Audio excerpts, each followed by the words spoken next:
Hi everyone, I'm Mark Cruz and I'm here to present on our Week 12, Module 12 discussion topic about theory informed and evidence guided nursing practice. I'm quite excited to present this topic because I know we've been talking about evidence based practice for the past few weeks, especially on our discussion about critical social theory, postmodernism, and post structuralism. More so last week about decolonizing nursing knowledge.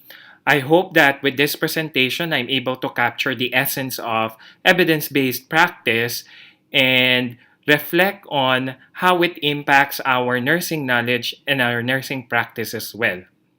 So, to begin, the presentation outline, I will be covering about meaning of evidence, give you a brief historical overview of evidence based practice, define the term evidence based practice, look back at the epistemological and ontological frames of evidence based practice,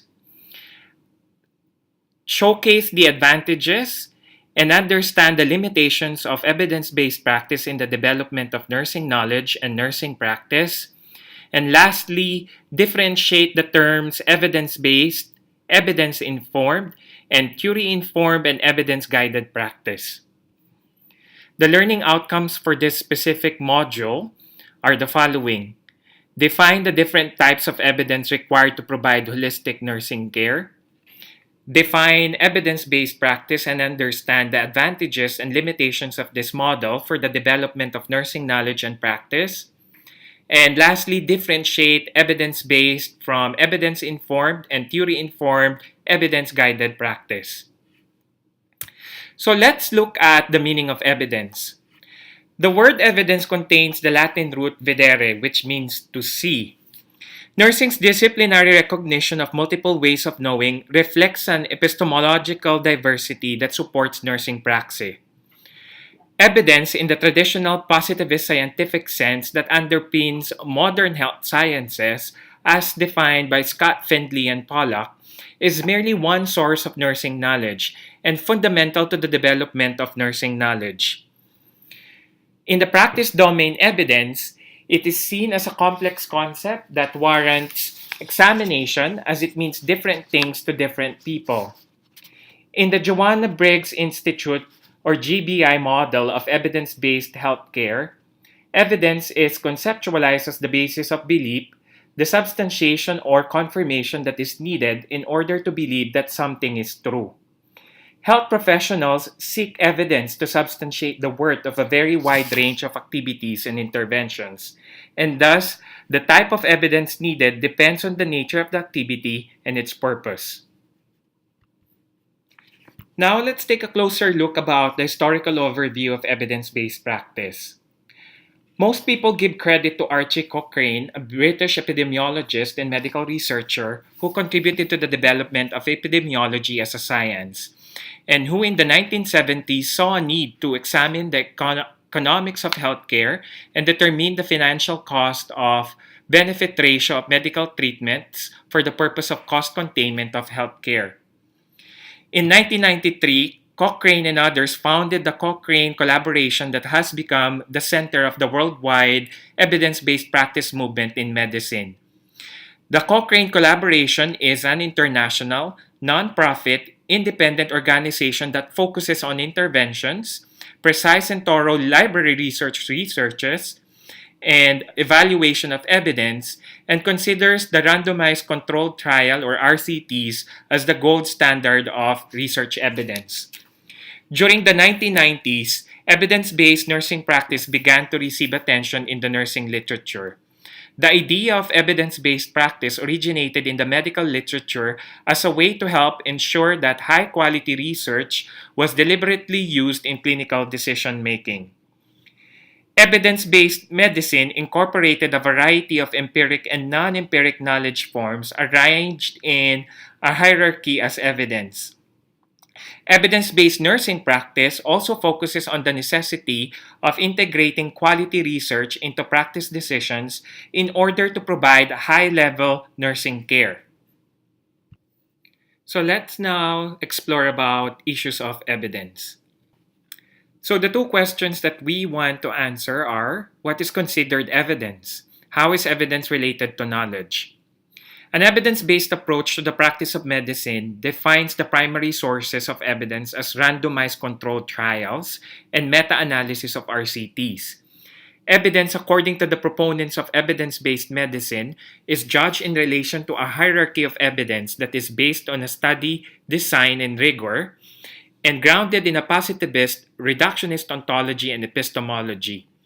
While at least four different hierarchies of evidence have been developed, each of these clearly places a higher value on quantitative research findings from RCTs and systematic reviews of RCTs. The information derived from other sources is accordingly assigned lesser value. Findings from qualitative studies do not qualify as evidence in this schema.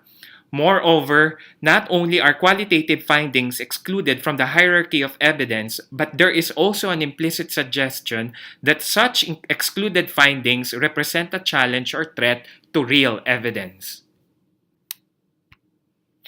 Many nursing scholars have also recognized that the definition of evidence espoused by the proponents of EBM is too narrow and exclusive to support the complexities of nursing practice.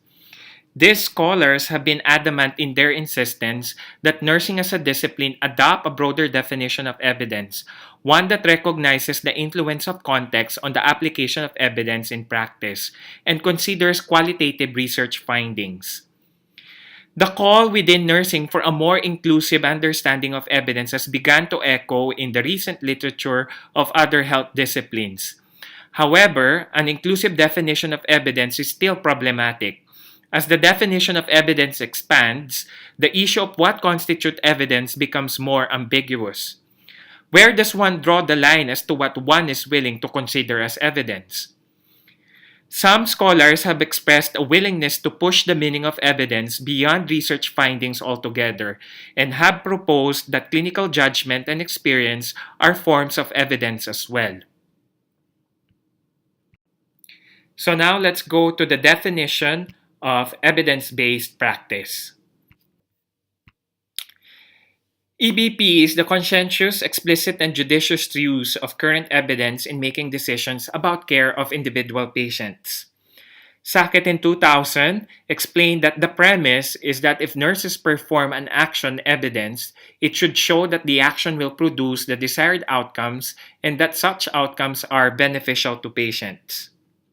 Many nurse professionals have chosen to view the EBP movement as a systematic approach to determine the most current and relevant evidence upon which to base decisions about patient care. In an article by Brancato in 2006, nurse educators have joined the bandwagon with assertions that if evidence does not inform the nurse's clinical judgment, nursing practice can become rapidly outdated and patient care can ultimately suffer. Additionally, it was noted that because RNs in clinical practice report that their educational preparation for accessing and using EBP is lacking, new educational initiatives must be directed towards integrating EBP into professional nursing education programs. Many nurse professionals in academia and other healthcare professionals believe that EBP has the potential to improve the quality of nursing services delivered and to make the services more affordable. The Institute of Medicine in 2003 further envisioned and extended the definition of EBP as the integration of best research evidence, clinical expertise, and patient values in making decisions about the care of individualized patients. It clarified that the defining characteristics of best research evidence as quantitative evidence such as clinical trials and laboratory experiments, evidence from qualitative research, and evidence from experts in practice. On the other hand, the JBI model of evidence-based healthcare conceptualizes evidence-based practice as clinical decision-making that considers the best available evidence, the context in which the care is delivered, client preference, and the professional judgment of the health professionals. Evidence-based nursing also means that It uses the best available evidence for research along with patient preferences and clinical expertise when making clinical decisions. However, I would like to emphasize what Milton highlighted about evidence based nursing practice. For her, it is a global phenomenon, the purpose of which is to standardize and guide nursing practice based on exclusionary quantitative scientific inquiry. I find this very relevant in truly understanding what EBP is in the context of our nursing knowledge and nursing practice. We will explore more about this when we go further on our discussions on such concept of evidence-based practice. Now let's look at the epistemological and ontological frameworks of evidence-based practice. If we go back to our learning in the beginning of our course, epistemology as a branch of philosophy is the study of knowledge or ways of knowing, nature of truth, and relationship between knowledge and belief.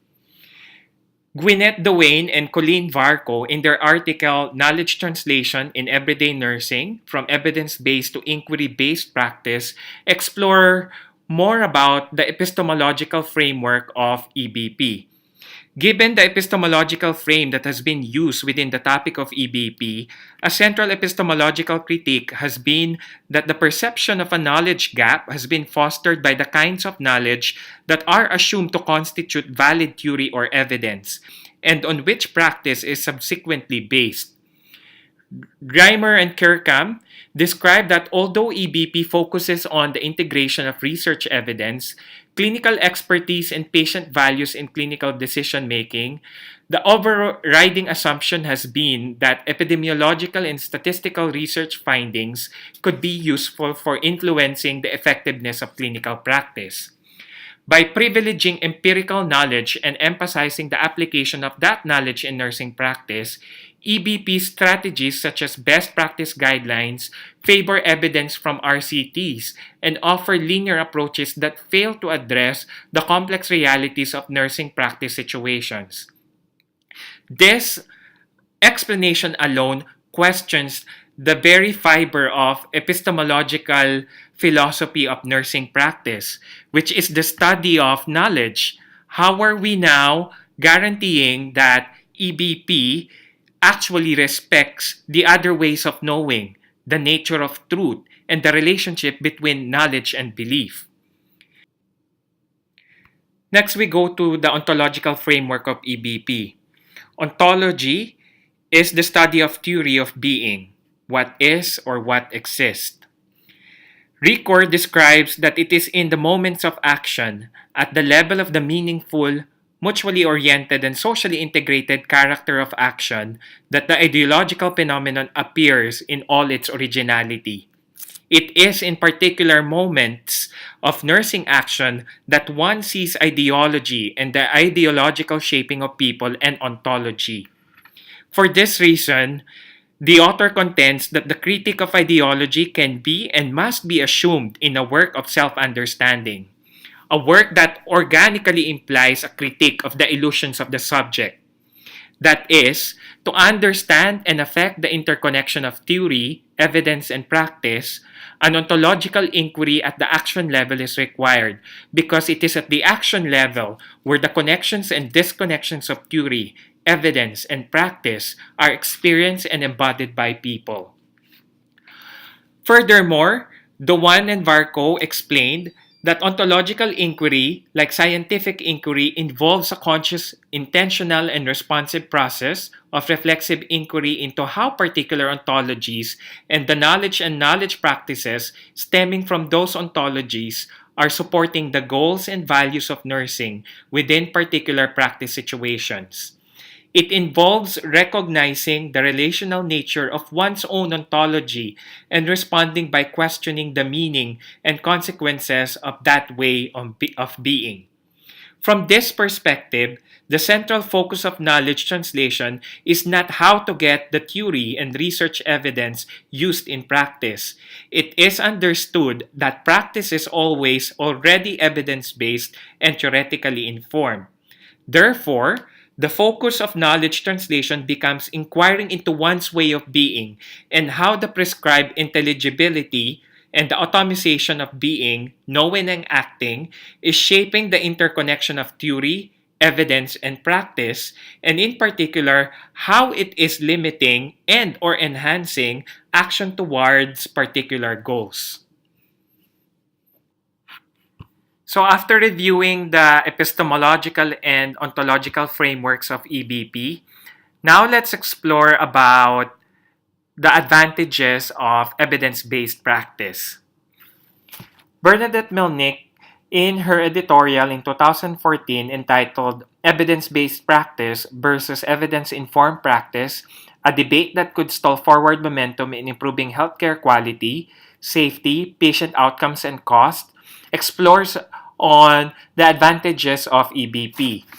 EBP includes a lifelong problem-solving approach to the delivery of care that integrates the best evidence from well-designed studies and evidence-based theories with a clinician's expertise, which includes internal evidence gathered from a thorough patient assessment and patient data, and a patient's preferences and values.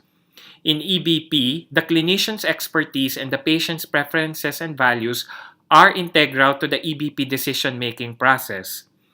She noted that findings from numerous studies and EBP change projects have shown that the delivery of evidence-based care using the 7-step EBP process results in a higher quality and reliability of healthcare, improved patient outcomes, and reduced cost. Because of this, she asserts that we should put our energies into continuing to build momentum and accelerate EBP rather than confusing clinicians with changing terminology and slowing down an urgently needed quality movement to ensure that the best outcomes for patients and their families are achieved. But with regards to that, I would like to explore more about the use of such term, evidence-based practice, when we go discuss about the other terms such as evidence-informed and evidence-guided practice and how it actually changes the perception of such term. So let's now move on the challenge of evidence-based practice to nursing knowledge and nursing practice. I would like to focus my discussion on this particular topic on Sam Porter's article entitled Fundamental Patterns of Knowing in Nursing, the Challenge of Evidence-Based Practice. She addresses in the article that the development of evidence-based practice and its influence upon nursing has exposed weaknesses in Carper's patterns of knowing that compromise the capacity of her framework to accommodate and counterbalance the very vigorous empirics that EBP entails. Before we actually embark on examining the nature of EBP and its relationship to patterns of nursing knowledge, we should revisit the 4 patterns as described by Carper. The first, being the empirics, refers to the science of nursing and is empirical, factual, and descriptive. The second is aesthetics, the art of nursing. This is the most difficult pattern of knowing to describe succinctly, as it includes a rather confusing list of attributes such as appreciation of patient experience, design of care, and the relationship of the particular to the universal. The third one is the personal knowledge, which is concerned with the knowing, encountering, and actualizing of the concrete individual self. In other words, it is the knowledge needed to engage in authentic personal relationships. And finally, ethics. It is concerned with the moral knowledge of nurses, specifically focusing on matters of obligation or what is ought to be done.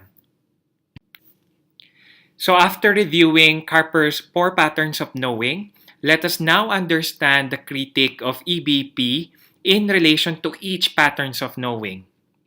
It is hard to overestimate the power of EBP.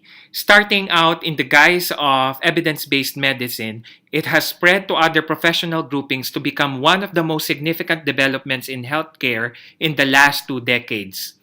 It has particular ramifications for nursing in that it involves an extremely narrow concentration on empirics.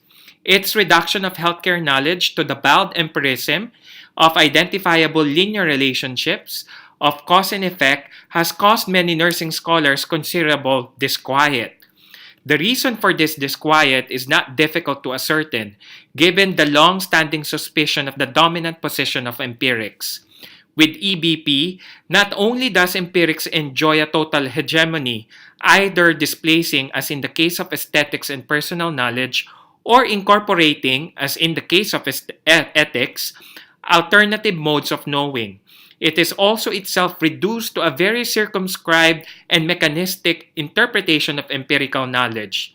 It is hardly surprising, therefore, that robust criticisms of EBP have emanated from both the general, theoretical, and relativist camps of theorists.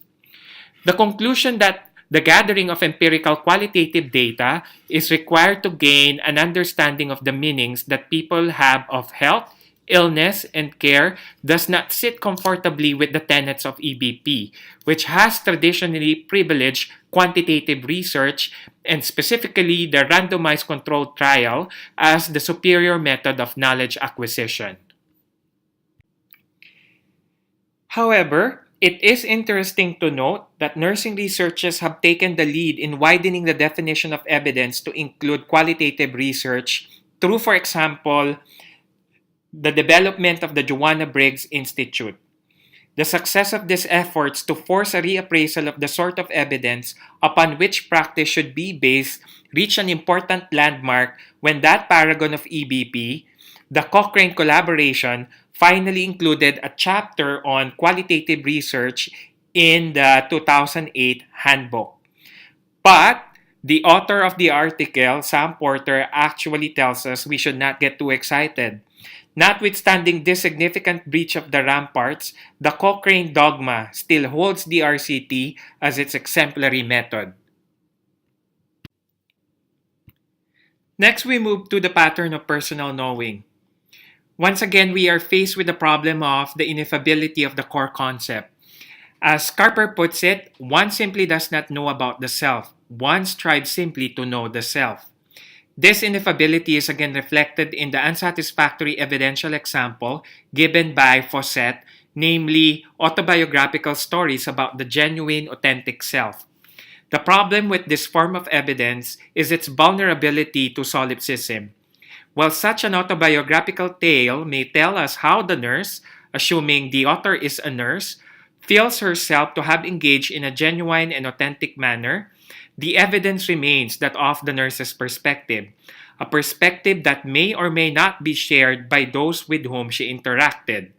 In other words, it is not satisfactory evidence as to whether or not a healthcare encounter has been animated by personal authenticity. And to turn to the last of the patterns of knowing, the lack of prescription in Carper's description of nurses' ethical knowing does not reflect the fact that nursing knowledge entails very specific ethical assumptions. Assumptions that some argue have been violated by what they see as the very mechanistic approach to decision-making involved in EBP. The moral objection to EBP has been clearly articulated by Mitchell. She claims that the very term evidence flows from certain assumptions that are not consistent with nursing practices that honor situated freedom, human uniqueness, and client as leader. Nursing's responsibility should be first and foremost to develop and sustain knowledge that honors the client's meanings, realities, possibilities, wishes, and choices. While the importance that Mitchell puts upon the uniqueness of the individuals for which nurses care is well taken, her extrapolation from this that the use of objective evidence is not consistent with the nursing ethic involves a false dichotomy. Most clients' choice is to be cared for by a well-informed practitioner. They want us to be in command of objective evidence because they believe that this will equip us best to help them. This does not negate the client's freedom to choose their modes of care. So those are the 4 critiques of EBP in relation to Carper's 4 patterns of knowing. The other critiques are: evidence-based nursing prevents thought from being free by progressively segmenting areas of nursing as presented by Walker. It allows only certain paths to be taken between where nursing is and where it wants to go, and this constraint is omnipresent from academia to clinical practice. The deployment of evidence based nursing, as promoted by some, is an example of the current medicalized way of developing the discipline. I can't help but remember our discussion about decolonization of nursing knowledge, mostly identifying that our profession, our discipline, is medically dominated. I even remember asking the question that if we move forward with evidence based practice, how can we ensure that our nursing knowledge is not colonized? The last challenge in this slide is that nursing research undertaken within the strict evidence based logic oversimplifies the complexity of nursing practice in such a way to reduce it to quantitatively measurable and observable phenomena. If you look at it closely, I've cited a lot of challenges and limitations of evidence based practice if you link it back to the advantages of EBP. More so, I would like to share one interesting article that I read and moved me. One article that is required in our module readings entitled Nursing Best Practice Guidelines, reflecting on the obscene rise of the void by Dave Holmes and other authors cited. It begins with a provocative claim by French sociologist Jean Baudrillard, which he says, "Today, we do not think the virtual thinks us." Baudrillard suggests that human reason and agency are illusions, best described as effects of the fantastic and the unreal.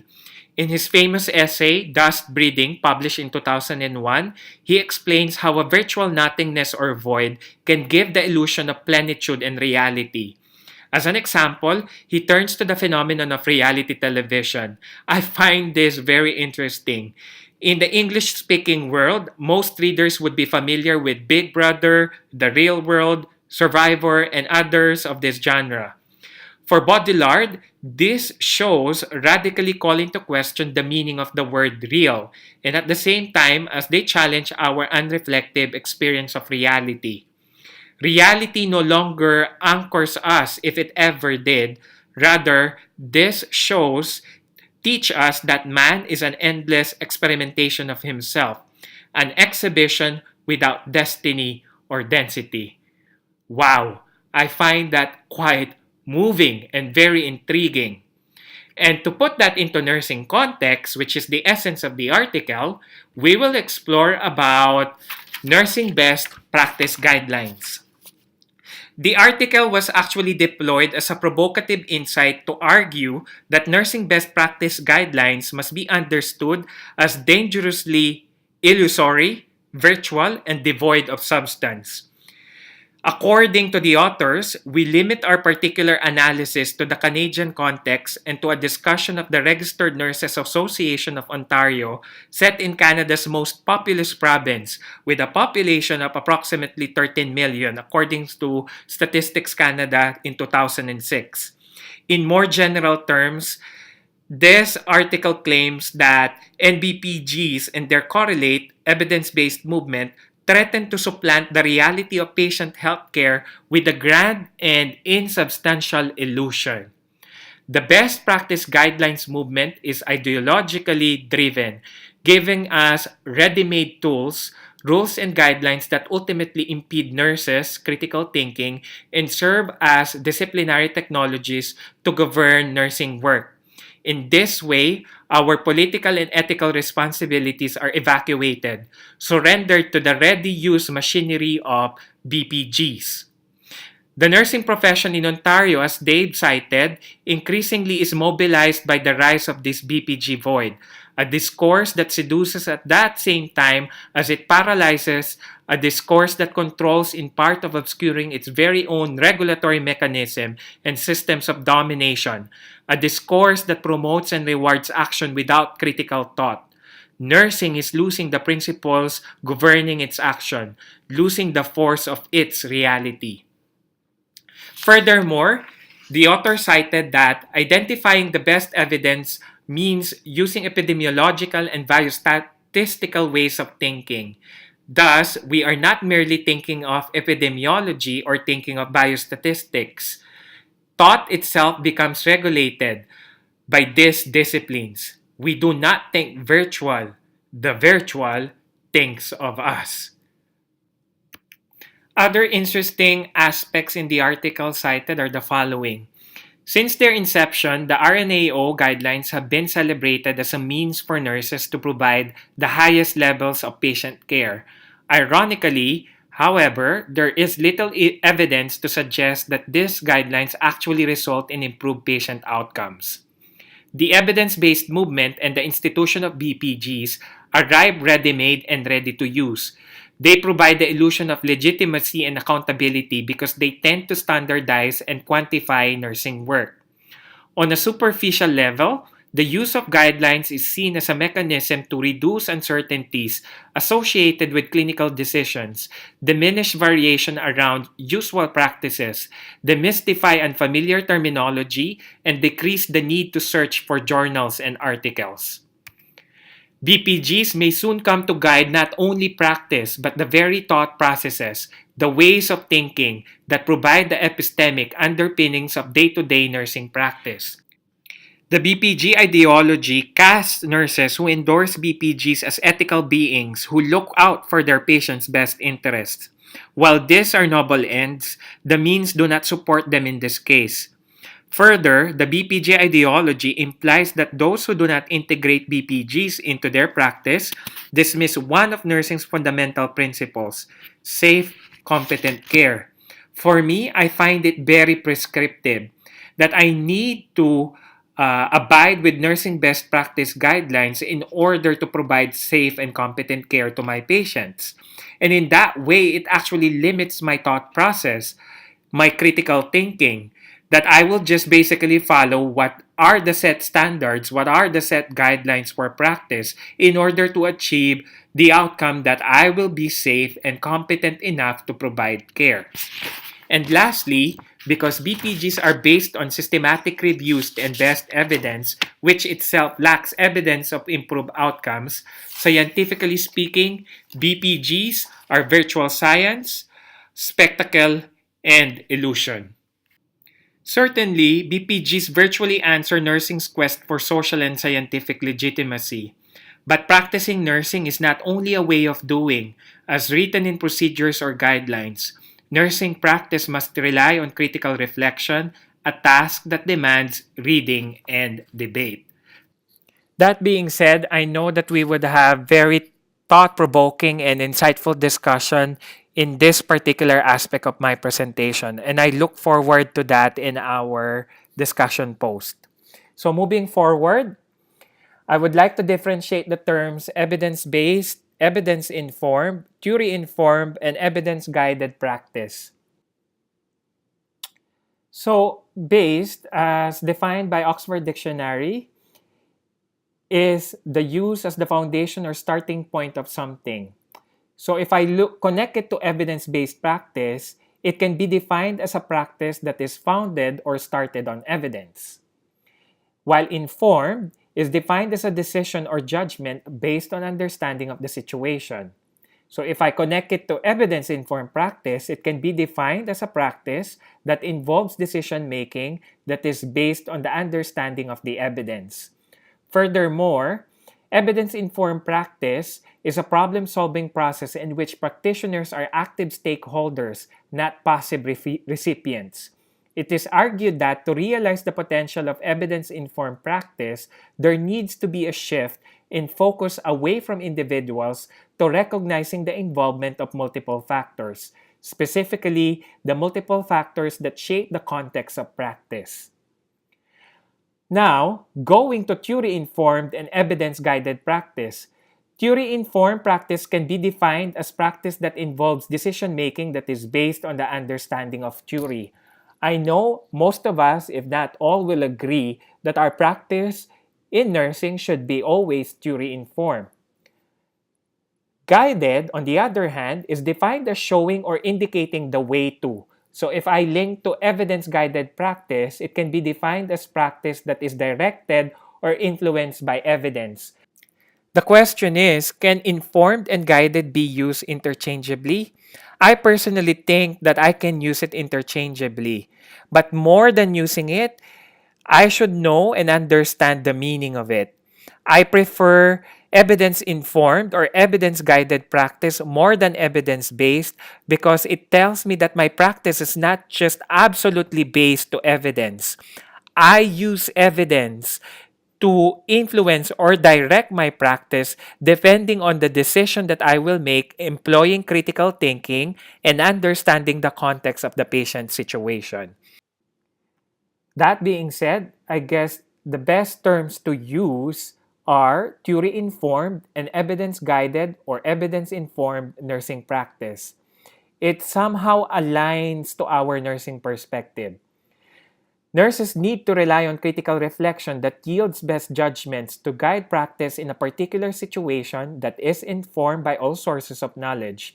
Best practices in nursing require that nurses remain attuned to knowledge that comes from all sources, responding appropriately to a specific situation. A comprehensive range of situational factors provides a model to guide evidence informed practice. Nursing practice should integrate best research evidence, healthcare resources, patient preferences and actions, clinical settings and circumstances, and the clinician's judgment with regard to clinical decision making. The potentials for evidence informed practice are as follows. It increases collaboration between researchers and practitioners, make visible challenges inherent in integrating context of care, patient-client factors, and research evidence. It increased the dependence of researchers on knowledge provided by clinicians. It closed the theory research practice gap by facilitating a focus on knowledge that is usable within the context of care. And it emphasized the importance of ethical, aesthetic, personal, and emancipatory knowing for evidence-guided practice. So as a summary, the definition of evidence espoused by the proponents of evidence-based medicine is too narrow and exclusive to support the complexities of nursing practice. Evidence-based practice is the integration of best research evidence, clinical expertise, and patient values in making decisions about the care of individualized patients. Evidence-based practice results in a higher quality and reliability of healthcare, improved patient outcomes, and reduced cost. EBP has limitations with application of Carper's patterns of knowing in nursing. Nursing best practice guidelines as a form of evidence-based practice require critical reflection of nurses who utilize it. And lastly, nursing practice should integrate best research evidence, healthcare resources, patient preferences and actions, clinical settings and circumstances, and the clinician's judgment with regard to clinical decision making through theory-informed and evidence-guided practice. I would like to end my presentation with an excerpt from the article of Sam Porter entitled The Fundamental Patterns of Knowing in Nursing, The Challenge of Evidence-Based Practice, where Fawcett and other prominent nurse theorists make an assertion about evidence-based practice. The current call for evidence-based nursing practice has set the debate in a conventional, atheoretical, medically dominated, empirical model of evidence, which threatens the foundation of nursing's disciplinary perspective on theory-guided practice. I believe that as students who are aspiring to advance our nursing knowledge, we need to respond to this call. Not only putting it into application in our own clinical practice, but more so to influence others as well with the acquired advanced knowledge that we have right now, and more so in the coming future. With that being said, thank you very much for listening to my presentation, and I look forward to our insightful and thought-provoking discussion about this particular topic.